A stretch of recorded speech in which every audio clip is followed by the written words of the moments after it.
Good morning. आज हम देखेंगे यहाँ पे हमने डायूरेटिक्स का इंट्रोडक्शन देखा था, मैकेनिज्म देखा था, क्लासिफिकेशन देखा था।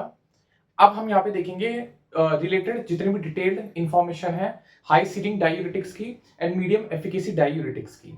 ठीक है, तो सबसे पहले हम पढ़ते हैं यहाँ पे हाई सीलिंग डायूरेटिक्स, जिसे हम लूप डायूरेटिक्स भी बोलते हैं। आपको पता है कि जो साइड ऑफ एक्शन है जहाँ पे ये बेसिकली मेडिसिन एक्ट करती हैं, वो कौन सा साइट है? वो आपका ascending limb of loop of Henle, descending नहीं है, thick ascending limb of loop of Henle. यहाँ पे मैंने जो ये डायग्राम ड्रॉ की है वो है thick ascending limb of loop of Henle.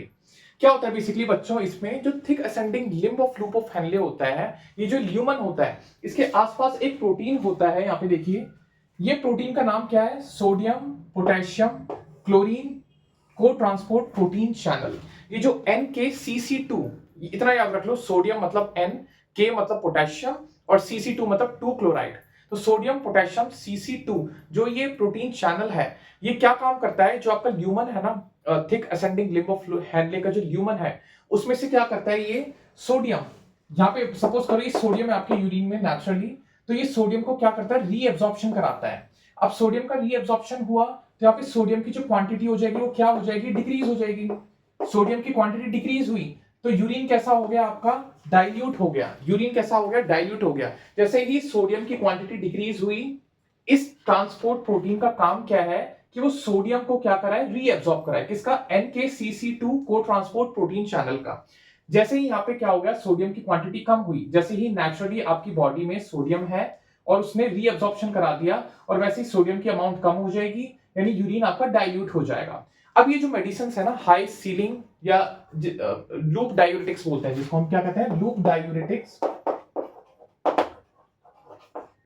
ये ड्रग्स किसके ऊपर एक्ट करेंगी? ये बेसिकली ड्रग्स एक्ट करेंगी इस ट्रांसपोर्ट प्रोटीन के ऊपर, इस ट्रांसपोर्ट प्रोटीन चैनल के ऊपर एक्ट करेंगी। क्या करेंगी? इसको ब्लॉक कर देंगी। इसको क्या कर देंगी? ब्लॉक। ये जो मेडिसिन है इसको क्या कर देंगी? ये ब्लॉक कर देंगी।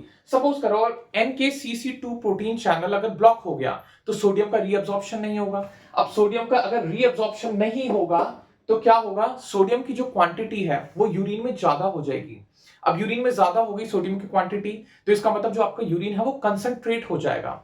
अब कंसंट्रेट यूरिन तो आपकी बॉडी से निकलेगा नहीं, तो उस केस में क्या होगा कि जो आसपास से है, आसपास से क्या होगा? जो वाटर होगा वो आपके क्या हो जाएगा? यूरिन में आने लग जाएगा ऑस्मोसिस के थ्रू।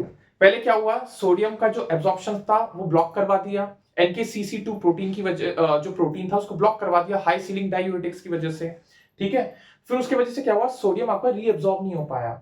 अब सोडियम रीअब्सॉर्ब नहीं हो पाया तो उससे क्या हुआ कि सोडियम की क्वांटिटी आपके यूरिन में ज्यादा हो गई, इंक्रीज हो गई सोडियम की क्वांटिटी। अब जो सोडियम की क्वांटिटी इंक्रीज हो गई, उससे क्या होगा? जो वाटर होगा ऑस्मोसिस के थ्रू आपका यूरिन के अंदर आने लग जाएगा। यूरिन अगेन कैसा हो जाएगा? डाइल्यूट हो जाएगा और लार्ज अमाउंट में हो जाएगा। और यही मैंने क्या बोला था कि जब लार्ज अमाउंट में क्या होता है? यूरिन का फ्लो होता है आपकी बॉडी से, उसी को डायूरेसिस बोलते हैं, उस कंडीशन को। ये आपको पता है।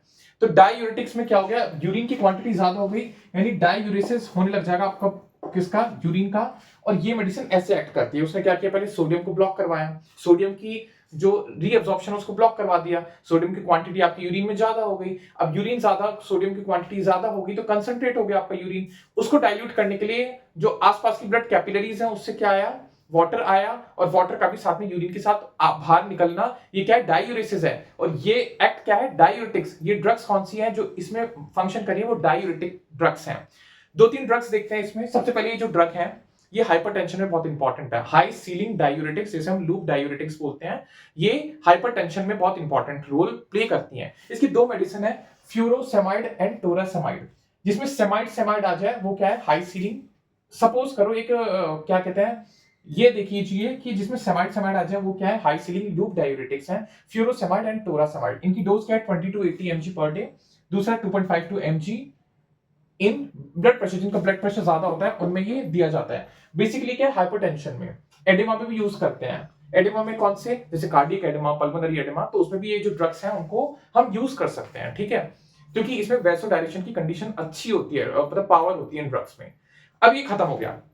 अब नेक्स्ट हम चलते हैं यहाँ पे मीडियम एफिकेसी डायूरेटिक्स, जिसे थायाजाइड बोलते हैं। इन ड्रग्स के नाम कुछ ऐसे हैं, हाइड्रोक्लोरोथायाजाइड, ठीक है, क्लोपेमाइड, इंडेपेमाइड, इंडेपेमाइड, ठीक है। तो जिसमें पेमाइड पेमाइड या एमाइड एमाइड है, वो क्या है? आपकी मीडियम एफिकेसी डायूरेटिक्स है। इनकी डोज कुछ ऐसे है 12.5 टू 100 mg, दूसरा 10 to 60 mg and 2.5 to 5 mg। अब इसका मैकेनिज्म देखिए, ड्रग एक्ट कैसे करती है। जैसे कि मैंने आपको बताया, मीडियम एफिकेसी जो डायूरेटिक्स है जिसमें थायराइड इंपॉर्टेंट प्ले रोल करती हैं, ये जो ड्रग्स हैं क्या करती हैं, जो अर्ली डीसीटी है, जो डीसीटी का पहले पार्ट है, उसमें एक प्रोटीन होता है, उस प्रोटीन का नाम क्या है, सोडियम सिम्पोटर प्रोटीन चैनल। ये क्या है, सोडियम सिम्पोटर प्रोटीन चैनल। आपका यूरिन है, यहां पे क्या है आपका यूरिन, ठीक है, ये क्या है, डीसीटी है, कौन सी, अर्ली डीसीटी, ठीक है। यहाँ पे क्या होगा, यूरिन में बहुत ज्यादा सोडियम भी होगा, क्लोरीन भी होगा। इसका फंक्शन क्या है, सोडियम क्लोराइड सिम्पोटर प्रोटीन चैनल का, कि आपके यूरिन से सोडियम को भी और क्लोरीन को भी साथ में सिम्पोर्ट साथ में क्या करती है, आपके क्या रीअब्जॉर्प्शन कराने में मदद करती है। सपोज करो अगर आपने ये ड्रग ली, आपने थायराइड ड्रग ली, और उससे क्या हो जाएगा, जो ये चैनल है ये क्या हो जाएगा, ये ब्लॉक हो जाएगा, ठीक है, ये क्या हो जाएगा, ये ब्लॉक हो जाएगा। अब सपोज करो अगर ब्लॉक हो गया तो सोडियम और क्लोरीन की जो रीअब्जॉर्प्शन है वो हो पाएगी, तो सोडियम और क्लोरीन की जो रीअब्जॉर्प्शन है वो भी नहीं हो पाएगी। अब सोडियम क्लोरीन की रीअब्जॉर्प्शन अगर नहीं हुई तो क्या है, यूरिन में क्या हो जाएगा, सोडियम और क्लोरीन की क्वांटिटी कैसी हो जाएगी, ज्यादा हो जाएगी। और जैसे कि मैंने इसमें भी बताया था, ज्यादा होने से क्या हो जाएगा, कंसंट्रेट हो जाएगा। वो कंसंट्रेट होने से क्या होगा, जो आसपास से ब्लड कैपिलरी से जो वाटर का ऑस्मोसिस है वो ज्यादा हो जाएगा, और अगेन क्या हो जाएगा, यूरिन डाइल्यूट हो जाएगा, और लार्ज अमाउंट में यूरिन क्या हो जाएगा, जनरेट हो जाएगा। लार्ज अमाउंट में क्या होगा, यूरिन जनरेट होगा और वो आपकी बॉडी से बाहर आ जाएगा, ठीक है। ड्रग्स देख लिया आपने, ठीक है, कौन से, क्लोपेमाइड, इंडेपेमाइड, हाइड्रोक्लोरोथायाजाइड, ठीक है, इनकी कितनी है, उनकी डोज देख लिया आपने। अब ये इंपॉर्टेंट क्या है, ये बेसिकली किडनी स्टोन्स में काम करती है। कौन सी, ये मीडियम एफिकेसी डायूरेटिक्स किस में काम करती है, बेसिकली किडनी स्टोन्स में, क्योंकि इनका एक और रोल होता है कि वो कैल्शियम का एब्जॉर्प्शन भी ज्यादा अच्छे से कराती है। किसका, कैल्शियम एब्जॉर्प्शन, ठीक है। एडिमा है, बीपी है तो नॉर्मल है, डायबिटीज इंसिपिडस है तो कैल्शियम में ज्यादा अच्छे से ये रोल प्ले करती हैं, ठीक है। तो आज के लिए इतना ही, थैंक यू।